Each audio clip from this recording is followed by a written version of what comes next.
Okay,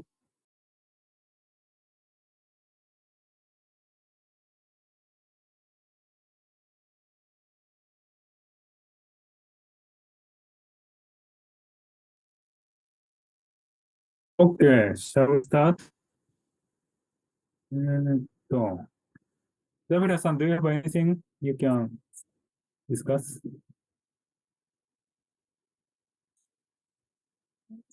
Yes, yes, yes. Yeah. Okay. So this week I tried to compare the relationship degree of coupling. So basically, what I understand in degree of coupling is the ratio between the wall, the ductility of wall and the beam. So in this study, I tried to make the beam as a constant value, but change the length of the wall to see the different degree of coupling. So first, we check on the metallic damper.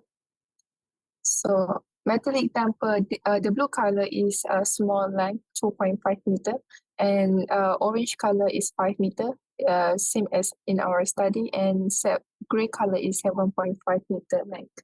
So if you can see here, when now the length of the wall is smaller, the degree of coupling is higher, and when the length of the wall increase, the degree of coupling also decrease. What is the difference between left figure and right figure? In the left figure is about damping in the wall, but in the bottom you can see a wall damping, and then the other one is metallic damping. So if you can see, when the wall damping increasing, but the metallic damping is decreasing. So Well, could you go back one slide? okay. So you calculate this degree of coupling. Yeah. This is the normal formula that we use. And then the beam strength is constant, but I only change the length of the wall. The thickness also the same, only the length is different. I just want to check the relationship between the coupling between walls and the coupling beam. And could you go to next slide? So how do you change wall damping? Wall damping, it depends on the length of the wall. Yeah, so if shorter length of the wall, the degree of coupling is higher. Why it's changing? I mean, going up. And wall damping is also changing from 12% to, I don't know, 13%. Because we have different percentage of openness. So for example, metallic damper. So this is 2.5 meter, 5 meter wall, and 7.5. So with different percentage of damper. Could you magnify this? I cannot see well. In case of 2.5 meter wall, yes, 20%, 40%, 60%. What is this percentage? It's the metallic design, the shear ratio. 100% is 2,900 kilonewton shear. It's the design capacity sensor. The design capacity of the metallic damper.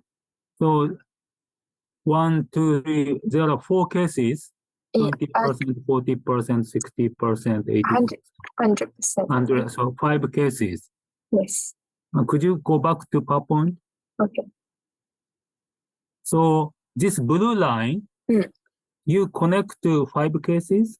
Yes, correct.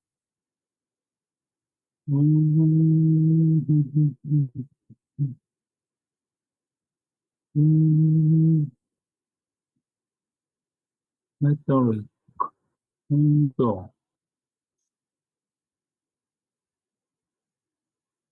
And in each case, wall damping is changing. Yes. Like wall damping is this one. This is metallic damping. Okay. So different different capacity also. It's only affect a little bit, not too much for the degree of coupling. This is degree of coupling. And then, but the only biggest difference we can see that here, this is for 2.5 meters, and this is for 5 meters, and this is for 7 meters. So when the length of the wall increase, the degree of coupling decreasing. For in the papers that I read, actually for 10 stories, you see, so different story have different of degree of coupling, but in 10 story, usually the range is around 50% to 40%. Yes. Could you go back to slide again? Yeah. Let's see.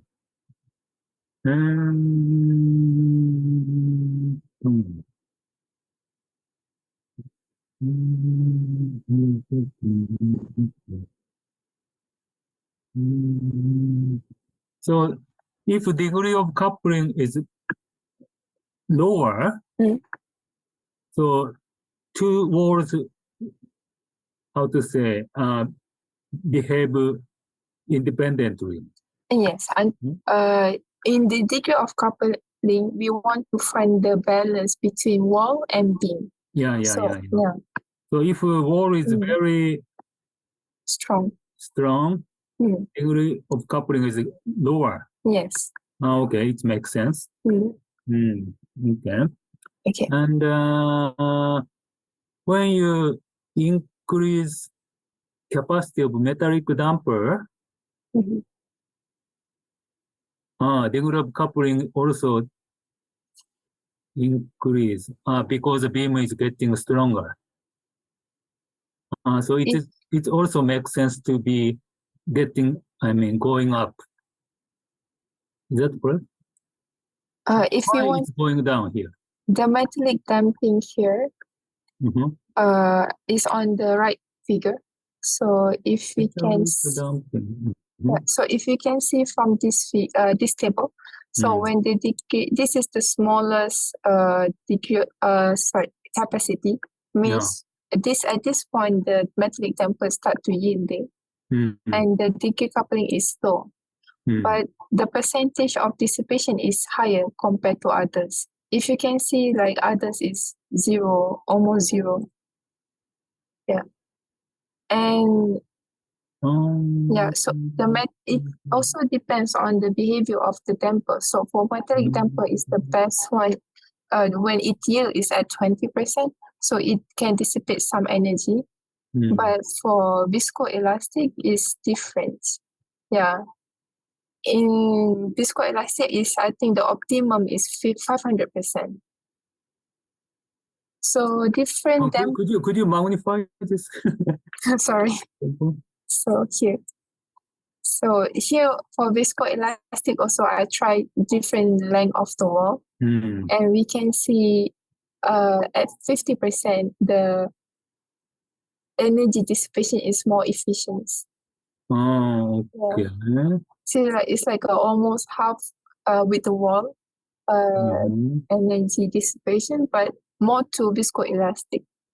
So 500 is an optimum number we can choose. And then I try to combine them with 20% and 500 viscoelastic, and we can check with different length of the wall.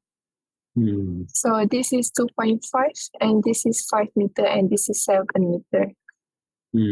And the most efficient is a 5 meter wall. What if I compare the result here? So this is 20, I start with 20% on metallic.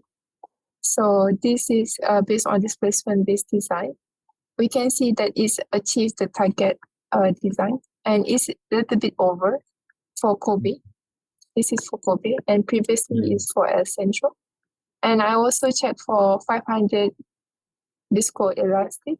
So this is for El Centro. And we can see the capacity curve is more than the target design. And for Kobe, it's a little bit over. And this is a combination. Combination is perfectly patched with the capacity curve. Same also with Kobe. And I also compare the result here. So you can see the blue line, 20% for Kobe. Just now we see the line is over the capacity, right, Sensei? So for metallic and viscoelastic, 500 is a little bit more. But when we combine, the capacity is good enough, less than the limit, 1.28 centimeter. And then we compare with different length of the wall. For example, this is 2.5 meter wall. And we can see the target is over the capacity. And same also with Kobe. And then I compare with a longer wall length, 7.5 meter wall. And the capacity actually over, like I would say it's over designed because the target is too much lesser than the capacity. It's also same with Kobe. And then I compare with time history analysis, and the result is matched with the displacement-based design method. So 7.5 basically look like over design, and 5 meter is like exactly same as the displacement-based design, and 2.5 is the design is not enough for the structure. It's more than the limit.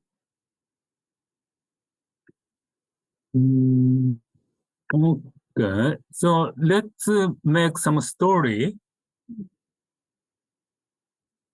Or how to say? You have a couple wall. Yes. And with a damper in the mid coupling beam. Yeah. And when earthquake happens, there will be damage to shear wall. And also damage by coupling beam. Yeah. Okay. Well, actually, it's damper, so we cannot say damage. It's energy dissipation. Okay. And energy dissipation of shear wall is we estimate equivalent damping of shear wall. And also for coupling beam, we have equivalent damping of coupling beam. Okay. So in ideal situation, we want to, how to say, design the building, energy will be absorbed efficiently by coupling beam. So it's better to be large energy dissipation by coupling beam. And we want to reduce damage of shear wall. Yeah. And when I saw the result, if you use metallic damper, it looks damping of wall is still large. More. Yes, yes. But if you use viscoelastic, damping of coupling beam is larger than shear wall, right? Yes, yes. And this one is combination. Yeah. It's much more better with hybrid damper.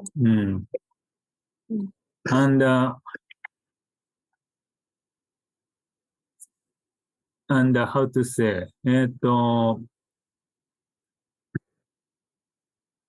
optimum damper also depend on this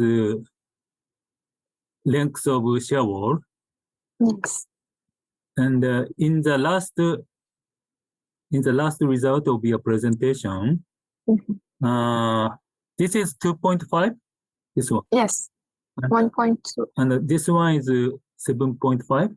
Yes. Sorry. This one, the blue color is 2.5. Smaller wall. 2.5. Okay. The gray color is 7.5. So 5 meter wall is okay. Yes. So now the question is how to design the wall with 7.5 and 2.5.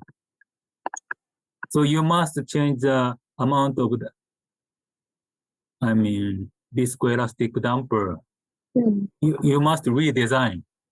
Yes. So could you go back to 17 and 18? I mean, displacement test. So you must redesign this, maybe changing this ratio. What we can do, yes, we can change the design of viscoelastic and metallic, so we can dissipate more energy.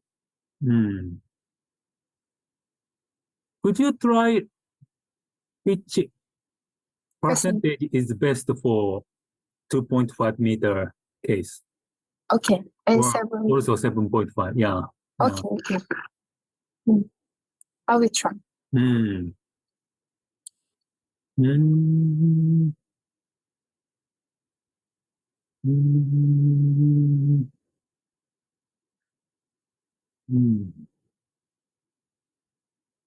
Okay. なんだろうな。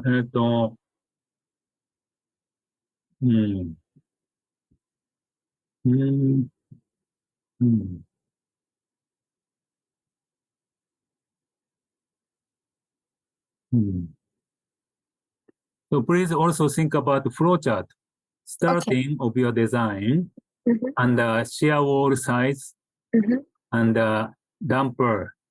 So you want to design the damper. Yes. Okay? Size of shear wall is fixed from the beginning. Yeah. So if you start, let's say 2.5 meter shear wall, and the question is how to design damper. Yeah. And if you use only metallic damper, of course you can design, but the damage of wall will be large. I mean, equivalent damping of wall is large. And if you use viscoelastic damper, a viscous damper, but the best solution is combination. Okay.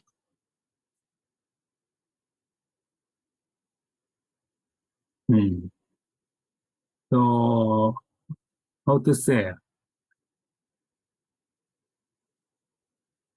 If you can propose some procedure without doing time history analysis, but only displacement-based design, do you think you can estimate this equivalent damping of wall and damper only by displacement-based design? Actually, we calculate the energy dissipation is by displacement-based design, not by time history analysis. So you calculate the energy by pushover. Yes. But in this one, Sensei, it's by because I comparing S central and L central. I mean, we run we also can design displacement-based design based on earthquake because viscoelastic doesn't run with pushover. そっか。How you can get the energy of viscoelastic damper by pushover? Maybe manual calculations. Based on I have one question, Sensei. Yeah. If the model have viscoelastic, but we using pushover, does the displacement is also affected by the viscoelastic or is independently?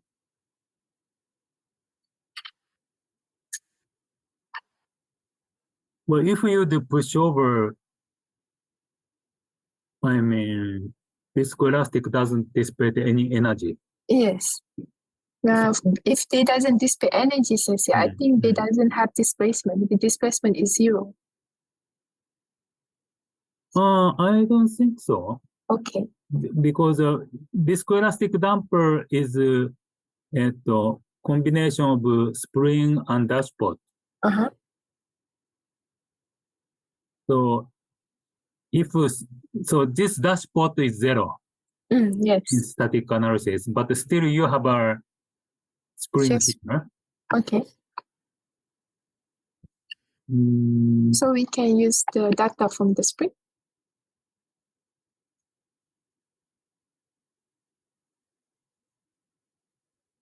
前、一回やんなかったっけ透過速度出したら計算できるんじゃないですか。そうそうそうそうそう。単純に。How did you calculate energy equivalent to damping of viscous damper? Viscous damper. It's based on the from the pushover. From the pushover. So you don't need to do dynamic analysis. Yes, it's from 1/250 pushover ratio. And you calculate なんだっけ The displacement. Do you have an Excel file to calculate?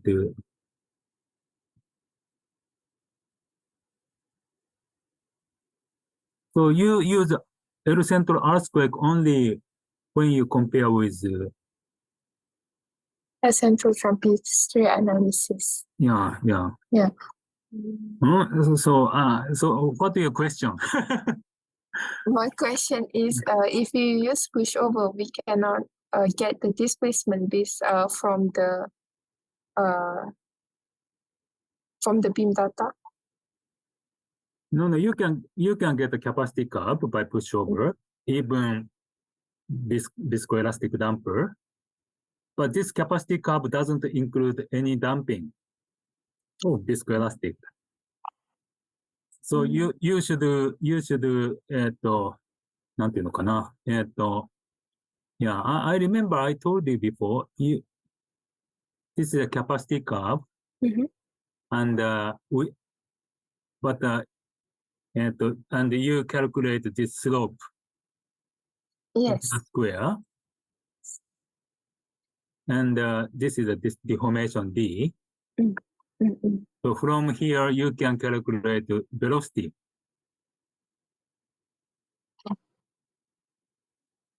And when you calculate velocity, you can get the velocity and damping force. Yes. I think this one this is the circular frequency.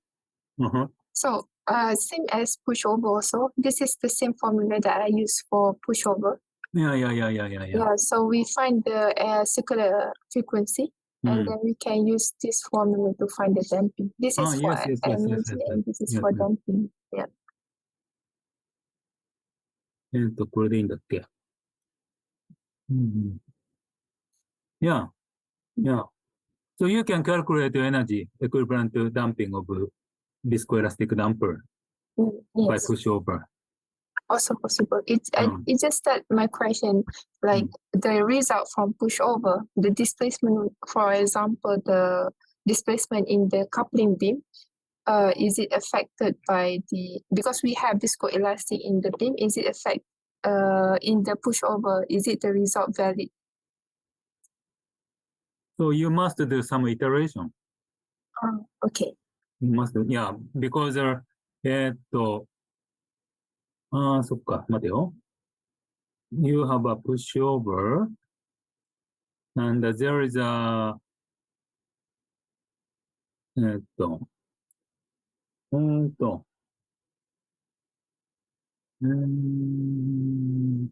うすんだっけ You do pushover up to 1 over 250. Yes. 1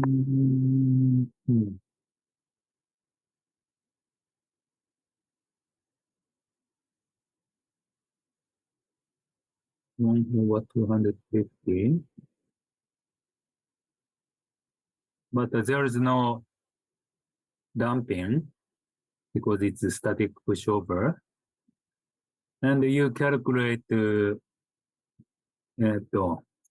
equivalent damping of viscoelastic damper. Then from displacement to spectrum, I forgot the shape. なんだっけどんなスペクトラムだったっけなえっと、どう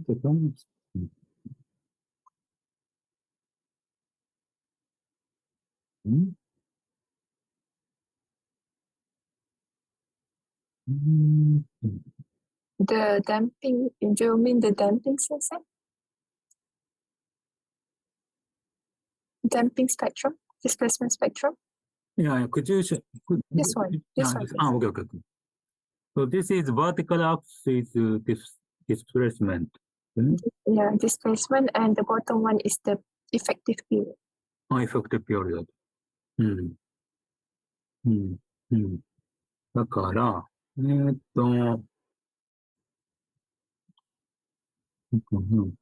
okay, okay. Could you, so, okay, okay.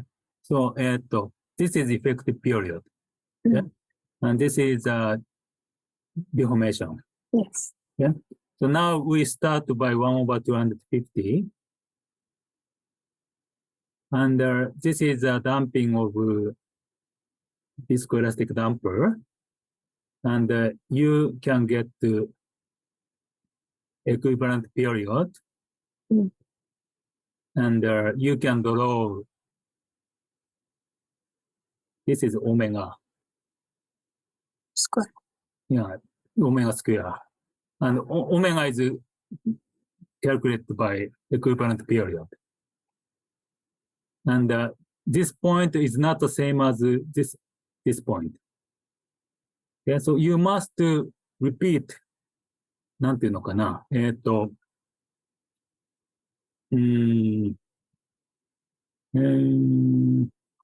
then you change viscoelastic damper, I mean damping coefficient to be, say, smaller, C dash. Then you calculate another damping, equivalent damping factor. And then you can draw another line. And now, same 1/250, you can get another equivalent period. And you draw again. Now it's getting closer. And you repeat this process. Finally, you can find the matching point with the capacity curve and this is equivalent to 1 degree of freedom, I mean, line. So you repeat this process to find, なんていうのかな、optimum capacity of the damper. Yes. Yeah. So in your slide, you just assume one specific viscoelastic damper, and you said, oh, the final result for displacement-based design is upper than capacity curve. Yes. But you must do some repetition to find the optimum damping coefficient. So finally, you can find the how to say damping coefficient to match this equivalent straight line and the capacity curve. Okay. Yeah.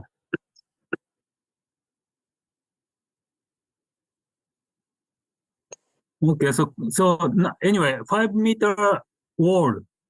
Fortunately, the result is matching quite well. Yes. Right? Capacity curve and straight line.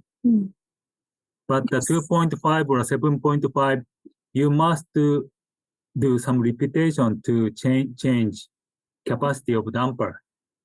Yes. Well, I don't know. In this case, you also have a metallic damper. So if you change damping coefficient, you draw many displacement, response curve, and yeah, So could you try this kind of repetition and try to find the matching point? Okay, sensei. Okay. After then you can propose procedure how to find the optimum damping amount of damping. With different length of the wall. Yeah. Okay, sensei. Okay. Thank you so much. That's all for today. Okay. Saraya-san, do you have anything you want to discuss? Yes, Sensei. Yeah. Can I share my screen? Is my screen visible, Sensei?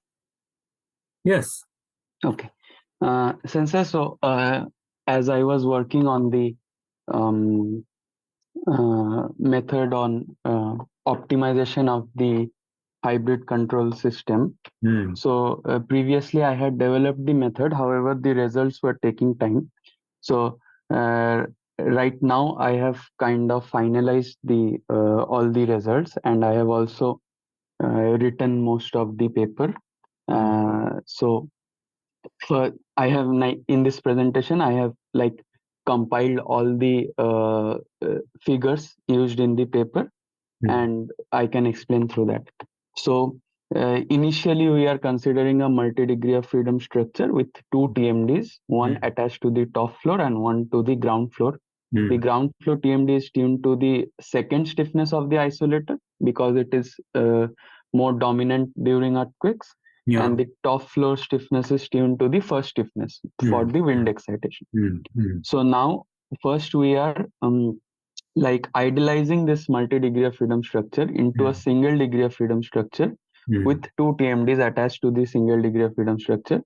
And the single degree of freedom structure has the hysteresis behavior of the unbonded isolator. So with this model, we are moving ahead with the optimization. First, we have decided the the design of the base isolation system, and this I have already discussed in some of the last meetings. Then we have moved on to decide on the optimization of the TMDs. So in the optimization of the TMDs, the main feature is that we are considering three different types of hazards. One is the maximum earthquake condition, one is the design earthquake condition, and another is the wind condition. So all these, for these three hazards, we have developed three different objective functions in which for the maximum earthquake, and in all the three objective function for design earthquake and for wind, the objective is to reduce the maximum acceleration response of the main structure. Okay. So that is pretty straightforward. What we do is we normalize the maximum acceleration using the HVC to the by the maximum acceleration using the only base isolation system. This normalization is important because later on we will like merge these objective functions into one objective function. So we need to normalize each of the objective function sub-objectives. So for design earthquake and for wind, it is like straightforward. For the maximum considered earthquake, our objective is to reduce the base displacement of the structure. So here we have reduced the maximum base displacement from the hybrid structure, normalized to the base displacement of the base isolated structure. However, when we try to normalize this as a single objective function, the problem we were facing is that the importance of this reduction in the base displacement under the maximum hazard is very low because the frequency of occurrence of this hazard is very low. So in that case, what solution that we have found is that if if the maximum displacement is more than the displacement of the base isolation system, we give this objective a very large value. So this will take the final objective of our optimization away from the optimal solution. So in essence, like what is actually happening is by using this large value, our optimization procedure is always ensuring that the maximum displacement using the hybrid control system is lesser or equal to the maximum displacement using the base isolation system. So we are kind of ensuring that in no case the maximum displacement of the hybrid system, like with the TMD, is more than the maximum displacement with only the base isolation system. So how did you decide this value 10? Yes, so this value 10, I have like used some very high values, say 100 or more than that. And also I have seen some low values like 1 or something. So I found that 10 is the like value in which the results are getting converged. Like if you use very large value, so the optimization, the curve will not be formed because the value will be very haphazard. And if we use a value very small, then its effect will not be taken care in the actual optimization like objective.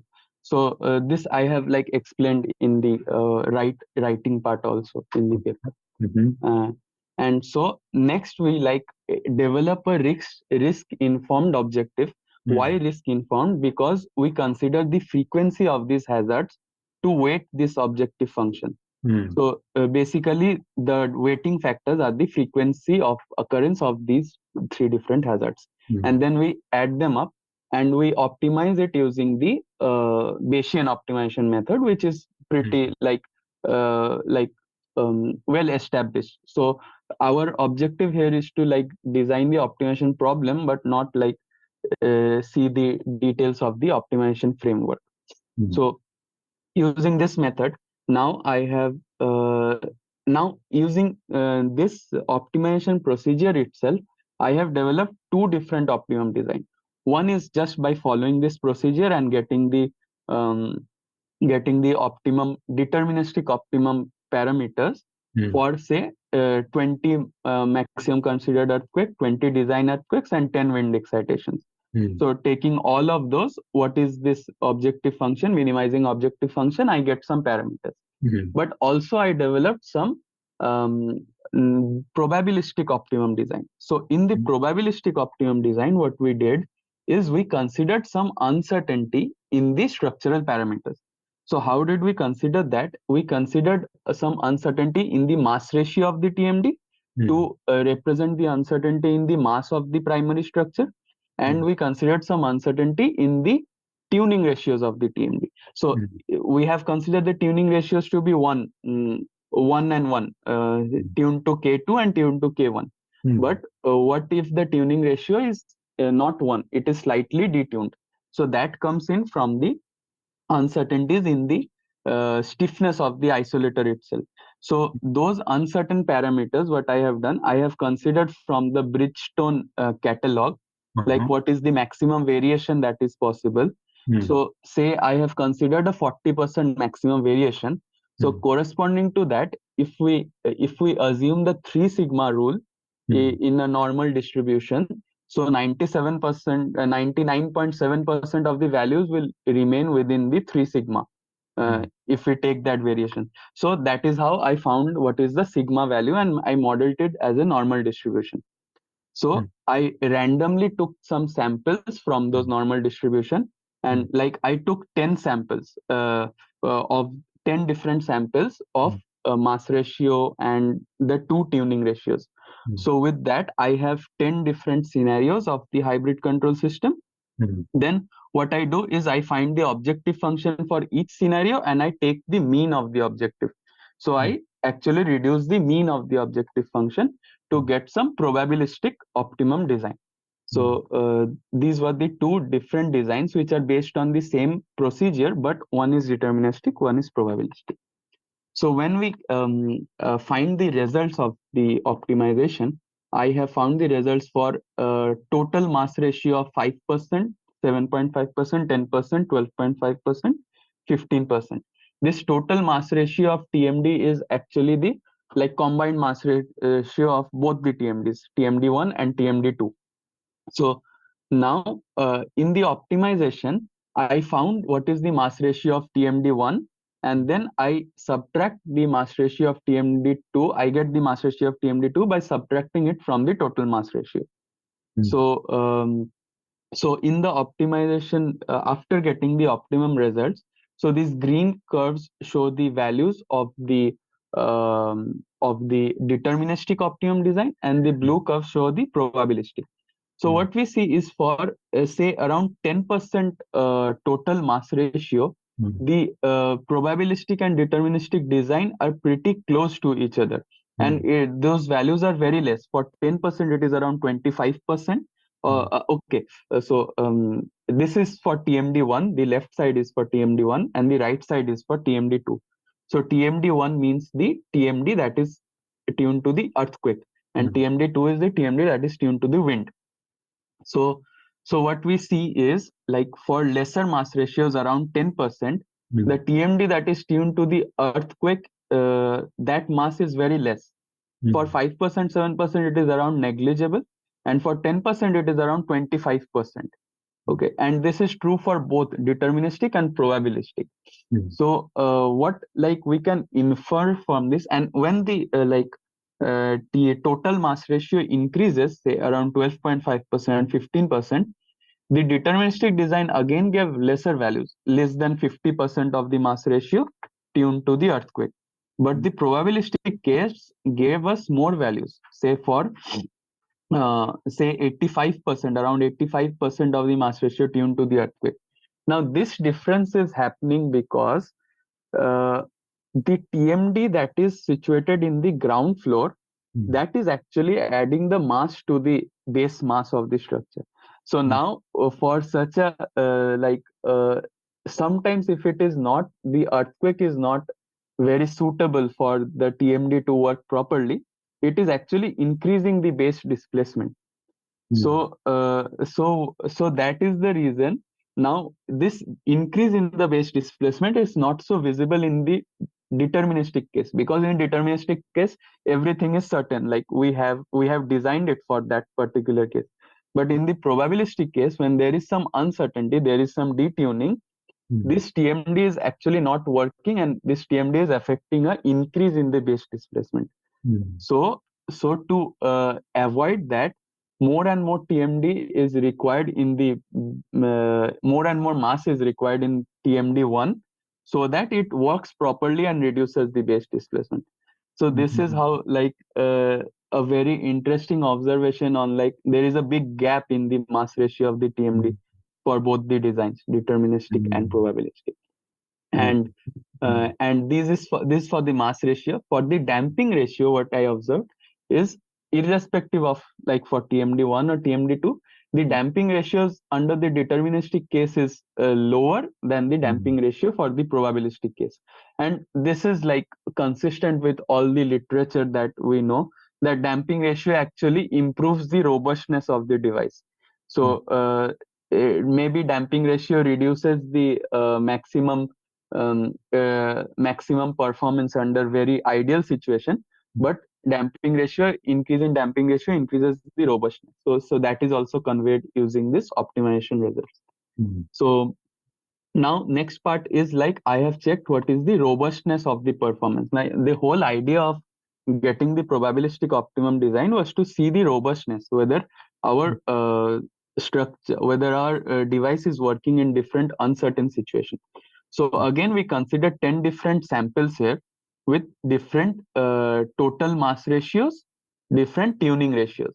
Now these samples are actually selected by, say, Latin hypercube sampling. So the variation of the mass ratio and the tuning ratios are considered as normal distribution, and they are divided into various sections, and they are randomly sampled to give us 10 samples. So again, in the deterministic optimum case, the 10 samples, I have decided the 10 samples by seeing that, like, if we increase from 10 to 15 or 20, 25, the value of the objective is not changing by much.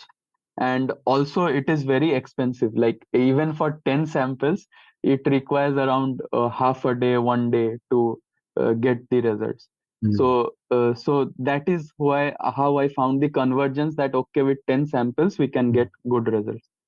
So now this result shows these are the value of the objective functions for the 10 samples. Red is for the probabilistic case, and black is for the deterministic case. Now what we can clearly see here is in the probabilistic case, the objectives are pretty at the around the same level for the different sample. But in the deterministic case, there are some peaks. There are few peaks for 5% mass ratio, 7.5%, 10%. As the mass ratio increases, the peaks also increase for 12.5%, 15%. And these peaks actually represent that the base displacement of the structure at multiple maximum earthquake is more than the base displacement with only base isolator. This peak is coming due to the jump in the isolation in the objective function, this 10 value. So this shows that our probabilistic design is never giving that peak for most of the scenarios. It is giving that peak for only one case in 15% mass ratio. And for deterministic, the peaks are coming every once in a while. So our probabilistic design is now, we can say that it is very robust. It also considers the uncertainties in the structural system. And also one more observation is that the peaks in the higher mass ratios are more. The reason is like this reason, that the difference in the optimum values in the higher mass ratios are more for the deterministic and probabilistic case. So in the deterministic is performing lesser in the higher mass ratios. So this was one check on the robustness. The next check on the robustness is what I have tried to do is I have varied the total mass ratio from say 90% to 110%. So I have varied it linearly, and I have checked what is the change in the objective value. So again, what I see is for probabilistic design, there is no jump in the objective value. But for deterministic design, if the mass ratio increases, total mass ratio increases, say around from 1% to 1.25% or something like that. So there is a huge jump in the objective value, and this jump represents that the base isolation actually increases, the base displacement actually increases from the displacement with only isolator. So this again confirms the robustness of the probabilistic optimum design. Again, to check the robustness, I have plotted some surface graphs. So in this surface graphs, we have in one horizontal axis, we have the tuning of TMD1. In the other horizontal axis, we have the tuning of TMD2. And we have again varied it from 0.9 to 1.1. And we have checked the objective values. So again, we see that for the probabilistic, the objective values are all constant. It is not varying too much. And for the deterministic, it is varying. And for deterministic case with higher mass ratios, higher total mass ratios, there is this huge jump. And this jump is due to the increase in the base displacement. So this proves the robustness of our design. Subsequently, I checked the performance. I checked the performance under the maximum hazard considered, maximum earthquake condition. So in this case, I have only taken mass ratio of 10% and 15% to check the performance. And this is the maximum base displacement that is encountered. And this graph is like the box and whisker plot. So because we have many earthquakes, we have 20 earthquakes. So what I have done is I have plotted the maximum and minimum value for all these 20 results, the 25% and 75% value, and the mean values of all these results. So in this plot, we see that the for deterministic case and for probabilistic case, what is happening? This is the maximum base displacement. So for deterministic case, the maximums are slightly lesser for 10% mass ratio, but for 15% mass ratio, it is higher. The performance is getting worse, and it is even becoming more than the maximum of the only unbounded case. But for the probabilistic case, the minimums are shorter, and it is giving again lesser results at higher mass ratios. So this is one of the observation for the maximum earthquake condition. for the design earthquake condition, I have plotted the maximum acceleration response, and the maximum acceleration response also I have got similar results. Like, however, there is a little bit bad response of the probabilistic optimum case in the for the higher mass ratio, and this is because more mass ratio is now devoted to the first TMD, which is considering the base displacement, which objective is base displacement. So again, for wind also similar results. We have got slightly higher objective function, slightly higher acceleration for the probabilistic case. However, all these are still within the limits of, say, below annoying levels of the inhabitants. So these were like considering linear single degree of freedom structure. Now, if we move to the nonlinear response using Stera 3D, I considered only one earthquake just to demonstrate the effectiveness of the different design conditions. And I have considered the variation from the uncontrolled condition, only base isolated, deterministic, probabilistic for 10% mass ratio and 15% mass ratio. And again, like the results show that the 15% mass ratio obviously performs better than the 10% mass ratio. And there is huge decrease in all the parameters like the base displacement and the acceleration under the different hazard conditions. In this, we all have all the hazards: maximum earthquake hazard, design earthquake hazard, and wind hazard. And similarly, the maximum acceleration for every floor, again, there is a huge decrease. There is more or less all the optimum and all the like probabilistic and deterministic optimum perform similarly, because this is in a deterministic case, so we cannot see the advantage of the probabilistic optimum very clearly through these pictures. But this shows that even using the nonlinear design of the structure, considering the full multi-degree of freedom structure, our control devices work well. So these are like all the results that I have got, and I have also written the paper. I will submit it to you by 1 or 2 days. Is this a paper for World Conference or? No, Sensei. World Conference was like that is already completed. You have given the comments. This one I am thinking to submit in earthquake engineering and structural dynamics. Oh, okay. Okay. Yes, Sensei. And I have like considered their their format also for writing. So they have some page restrictions and those. It has become a little long, but it is still within the page restrictions. So I think it is. Yes. Okay. Well, I don't know. I cannot understand 100%. Okay, but I yeah, almost yeah, Since maybe when I share the paper after seeing the writing, you will understand that which part is what. And do you, how to say, examine which uncertainty is dominant, like sensitivity?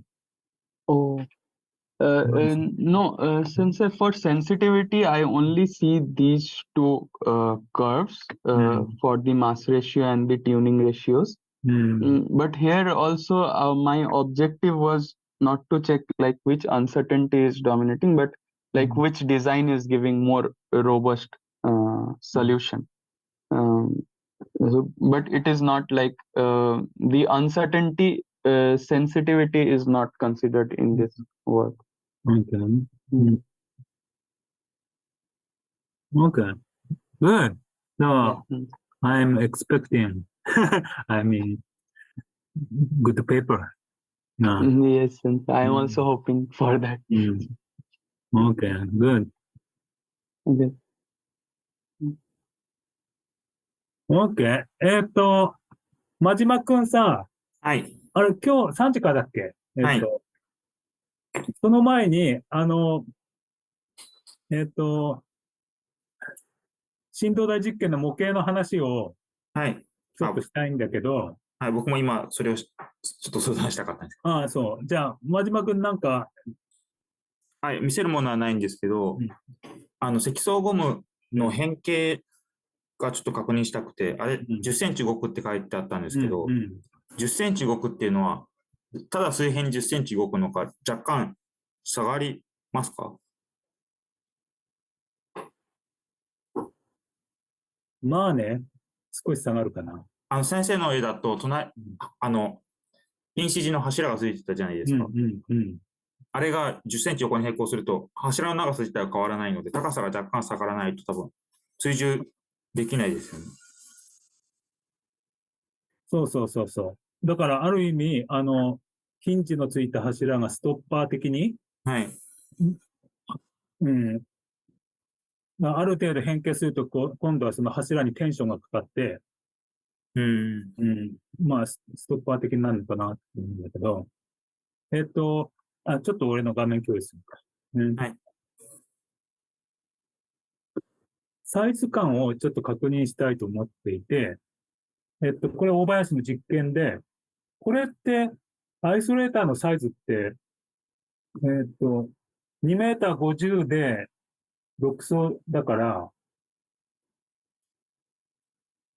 40センチぐらいそうですね。各層40センチぐらいです。で、さらにこの少し、だからアイソレーター自身は30センチもないぐらいか。はい。それで、今回我々が、持ってるやつは、高さが16センチ。16センチか。それで幅が36センチ。ってことは、雰囲気としては似てるのかな？ちなみに合成ってどうでしたっけ？次のページで言ってもらえますか？これはい。本当はバネ定数だけだと思うんです。146キロニュートンパーメートル。これがゴムのバネ合成ってこと？はい。それ多分一番上の。で、一番下が302倍ぐらいですね。バネ合成変えてるってことか。はい。どうやって変えるんだろうね。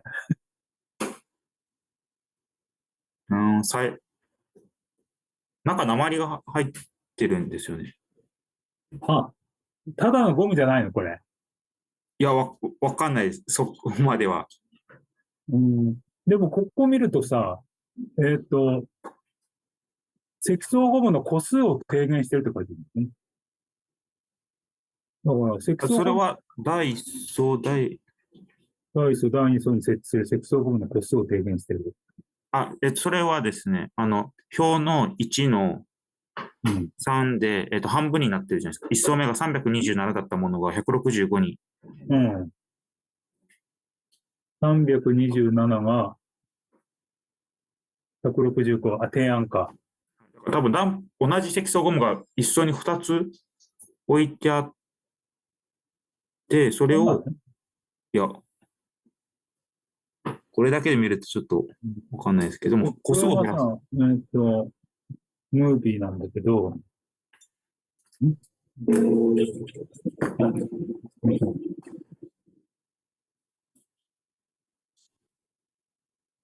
これ太さ違うね。積層ゴム。そうですね。下の方が真ん中が太くて上下が細いですね。ね、これ下細くて上、真ん中。こういうふうに変えてんのか。だから我々の場合は、もうほぼ同じ積層ゴムを重ねるしかないので、はい。もうそういう試験体ですっていうしかないんだな。質量を変えるかですね。これ多分質量は同じだと思うんで。なるほどね。質量で調整するか。はい。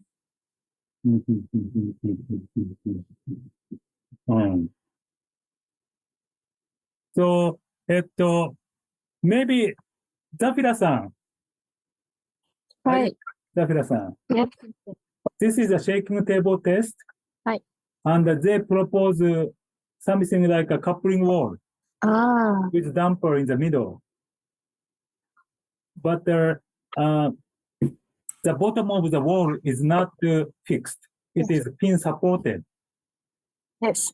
So when earthquake happens, each wall deform elastic, Mm. no damage, and all energy dissipation will be by coupling wall. Mm. So it's very reasonable. Mm. However, it's not so easy to, なんていうかな, to be stable. I see. Yeah. Anyway, and they are making a shaking table test. The height is 2.5 meter height, and width is 1.8 meter.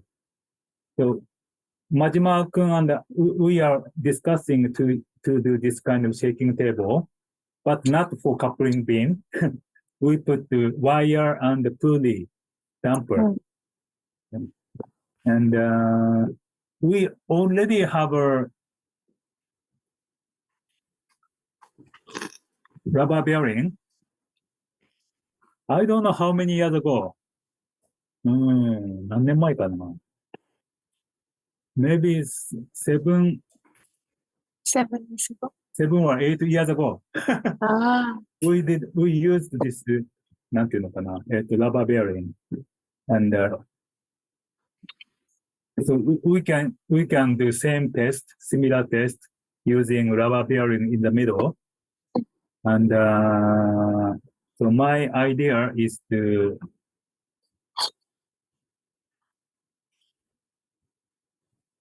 put the rubber bearing in the middle, and column is like a pin supported hinge, both end, just to, なんていうんだろう, keeping the position of floor. Lateral stiffness, everything is on the vertical load, everything is supported by this rubber bearing. So このヒンジにしとけば、maybe it doesn't move, I mean, perpendicular direction, only one direction because of this hinge connection. だから問題は、今、真島君が言ったように、so if it is deformed, this will be somehow elongated. Right? So there will be tension in this column. これちょっと、まあでも、10センチも変形させないので、10センチってこれ、例えば、40センチあったら、if this is 40 centimeter, 10 centimeter is 1 over 4. Too much deformation. まあ、1センチ変形させても40分の1だよな。先生、積層コムってそれ7年前っていうのは性能は同じなって考えて大丈夫なんですか？ああ、そんなに変わんないんじゃない？ああ、わかりました。ただ、6個とも同じ性能かどうかは、ちょっとやっぱり、何かしら、事前に確かめたいね。それって横から静的に押してって。横から静的に押すか、まあ、例えばこう6個振動台の上に乗せてね、定常振動で揺らして、はい。それで周期出せば合成逆算できるじゃない。上何も乗せずに、なんか仮の重りを押してってことですか？重りは全部同じ重さにしておいて、合成だけをキャリブレーションする。ああ、なるほど。そうすると、スタティックに押してもいいけど、めんどくさそうじゃん。どうせ振動台に乗せるんだったら、振動台で揺すって、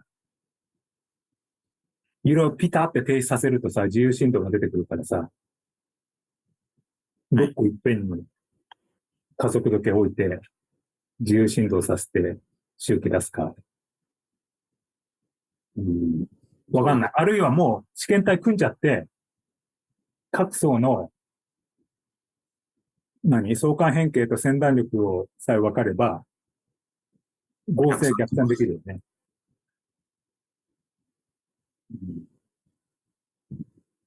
事前解析するときに、まあ、おおよそ一緒っていうのだったら、多分解析はできると思うんですけど。そうそう、おおよそ一緒だと思ってやるしかないな。うん。わかりました。問題はどれくらいの大きさにするかだな。ダンパーの直径っていくらでしたっけ？積層ゴムの直径です。あ、これ？はい。これだから20センチ。で、円盤が360。そうそうそうそう。うん。で、こっちの高さが132の115、15で30だから、162で、まあ、もちろん、この台をつければ、いくらでも高さははい。調整できるので、まあ、そうは言っても、そうね、160、倍で30センチぐらい、そうそう、6層で1メーター80。うん。まあ、雰囲気的にはこれと似た感じかな。これよりちょっと低いか、一緒ぐらいです。一緒ぐらい。うん。めちゃいいね、これね。めちゃ参考になるね。あと柱のその、両サイドのやつだけを工夫すれば。そうそうそうそう。うん。うん。うん。というのを今日ちょっと提案してみようか。はい。うん。はい。OK。and also, I contacted the company, 住友理工。住友理工 produce viscoelastic material, and yeah, they will answer maybe this week. Okay, sensei. Yeah, last week the person in charge was very busy, and he said I will answer this week, so I'm waiting.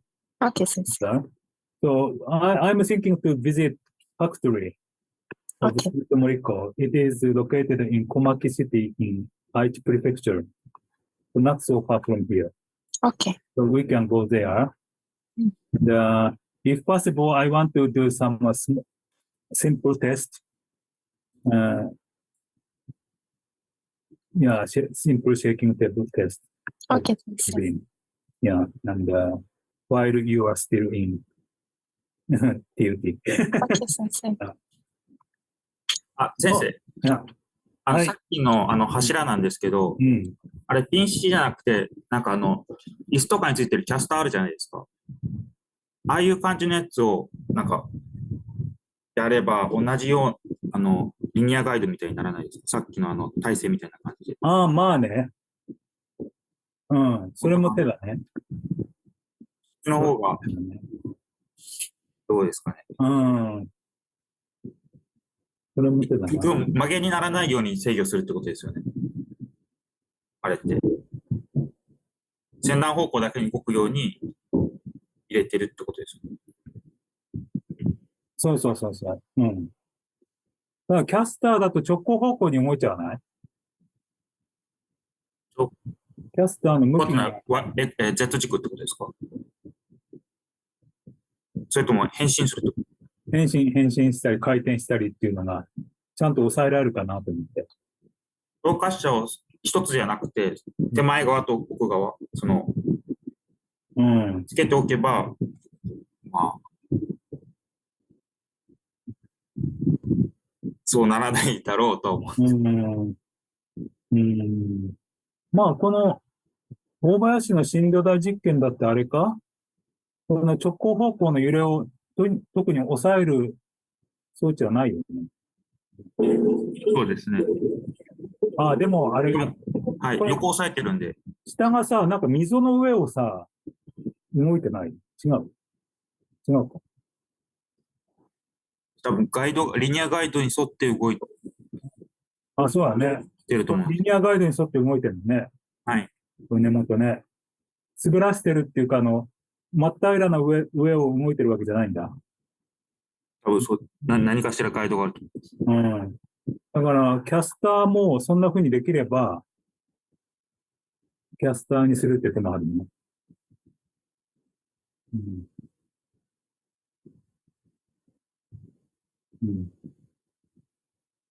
まあ、ヒンジにすると、もしかしたら、まあ、でも両方に動くヒンジあるよな。この今写真に写ってるタイプっても両方に動くと思うんです。その状態で。はい。多分そうだよね。だからこれだと、柱に引っ張りが入って、なんか変形がもうそれ以上動かないっていう感じになっちゃう可能性あるね。はい。あと再現解析するときにちょっとややこしくなりそうな感じが。ややこしくなりそうな。オッケーオッケー。じゃあ、それもちょっと相談するか。はい。はい。はい。OK。So, shall we discuss next meeting? Today is 21st. 来週か再来週かだな。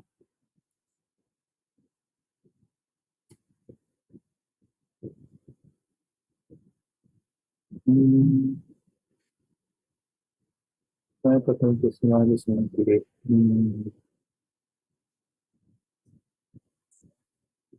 日の打ち合わせで10月の3日が精神コードだから、その前にちょっと相談した方がいいかな。来週の後半か、10月の2日か2日の日か。How about the 2nd of October or 29 morning? I can do 29, Sensei. I'm not available to October. Oh, okay. Yeah. How about 10 o'clock in the morning, 29? Okay. 真島くん大丈夫？はい、大丈夫です。じゃあ、next control group。あ、そっか、同化者ゼミ、28日もあるんだ。はい。まあいいや。何か修正があればもう一回見てみる。そうだね。OK, so see you next time. ありが Bye とうございます。bye.